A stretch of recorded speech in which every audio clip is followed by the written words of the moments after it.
Hello అందరికీ. ఇవాళ నేను ఇడ్లీ సాంబార్ చూపిస్తున్నా మీకు. ఇవో పప్పు ఉడకబెట్టి రుబ్బి పెట్టుకున్న, చింతపండు రసము, టమాటా, పచ్చిమిర్చి, ఉల్లిపాయ, కరివేపాకు, కొత్తిమీర, పుదీనా, దోసకాయ ఆప్షనల్, మీ ఇష్టం ఉంటే వేసుకోవచ్చు, లేకపోతే లేదు. గరం మసాలా, సాంబార్ పౌడర్, ధనియాల పొడి, ఇంగువ, జీలకర్ర పొడి, తాలింపు గింజలు, ఎండుమిర్చి, కారం, ఉప్పు. ఈ తాలింపు గింజలు అయితే వేసేస్తున్నా. జీలకర్ర, ఆవాలు, ఎండుమిర్చి. ఆ తర్వాత ఇది సాదిక్ గరం మసాలా పౌడర్ పెట్టుకున్నా కదా, అది కూడా దీంతో పాటు వేసేసేయాలి. ఈ పొడులు మాత్రం సాంబార్ మసాలేటప్పుడు వేయాలి. అవి కొంచెం ఎర్రగైనవి. ఇప్పుడు ఉల్లిపాయలు,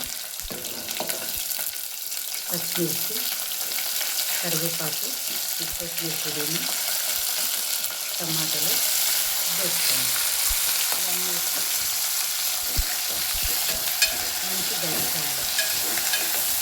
ఇప్పుడే మంచి స్మెల్ వస్తుంది. సో ఇంకా వండిన తర్వాత చాలా బాగా అవుతుంది. ఇది ఇడ్లీలలో తినొచ్చు, రైస్లో కూడా తినొచ్చు. కొంచెం వీటిని వేగనిద్దాము.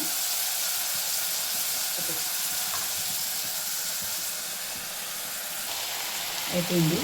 ఇప్పుడు మనము దీంట్లో పసుపు కూడా యాడ్ చేసినాము.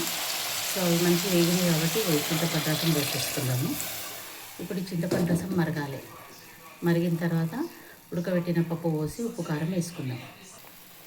సాంబార్ అయితే మసులుతుంది. ఇప్పుడు మనం ఈ పొడులన్నీ వేసేసుకుందాము. ఉప్పు, కారం ఇవన్నీ వేసుకొని కలిపి ఇవి కూడా కొంచెం ఇదే చింతపులుసులో మరగనియాలి.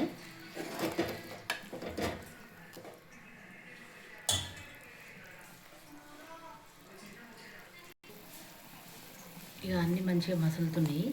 ఇప్పుడు ఈ కందిపప్పు వేసేద్దాం.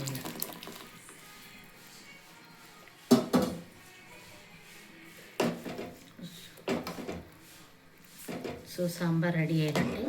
ఒక 2 నిమిషాలు మరగనిచ్చి తీసేసుకుంటే ఇడ్లీస్కి సాంబార్ రెడీ. ఇది రైస్లో కూడా తినొచ్చు. నేను అందుకే దోసకాయ ముక్కలు కూడా వేసిన 2 in 1 అని. సో ఒక 2 నిమిషాలు మరగనిచ్చి ఇంకా రెడీ టు ఈట్. సో మీ అందరికీ నచ్చితే లైక్, షేర్, సబ్స్క్రైబ్ చేయండి. బాయ్.